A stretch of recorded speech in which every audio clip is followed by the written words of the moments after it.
এখন যাচ্ছি একটু সোনার দোকানে, কারণ আমি একটা কানবালা বানাতে দিয়েছিলাম। সামনে একটা খুব স্পেশাল ওকেশন আছে, তার জন্য তো আমি যাই, তোমাদের দেখাবো কিরকম কি আমি বানাতে দিয়েছি। তো এখন যাই, মা ফোন করলো যে হয়ে গেছে কানবালাটা। তো এখানে কানবালা আনতে গিয়ে আমার আরও কিছু পছন্দ হয়ে গেছিলো, যেমন এই চোকারগুলো পরে পরে দেখছিলাম। তোমাদের এরকম কার সাথে হয় যে কোনো কিছু কিনতে গিয়ে আরও অন্য কিছু দেখে সেগুলো পছন্দ হয়ে যাওয়া? আমার সাথে তো খুব হয়, আমি গেলে না কনফিউজ হয়ে যাই কোনটা ছেড়ে কোনটা নেব। এ দেখো এই চোকারগুলো বারবার পরে দেখছিলাম, কোনটা ভাল লাগছে দেখো, দেখে বলবা তোমরা। আমার তো এই ময়ূর ডিজাইনটা খুব ভাল লাগছিলো, আমার মার আবার প্রথম যে ফার্স্ট ডিজাইনটা ওটা ভাল লাগছিলো।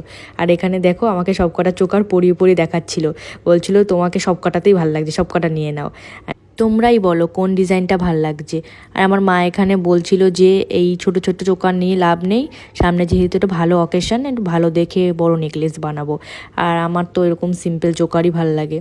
আর এখন যা সোনার দাম, এইটুকু চোকারের দামই কত বলছিল, তাই মা বলছিল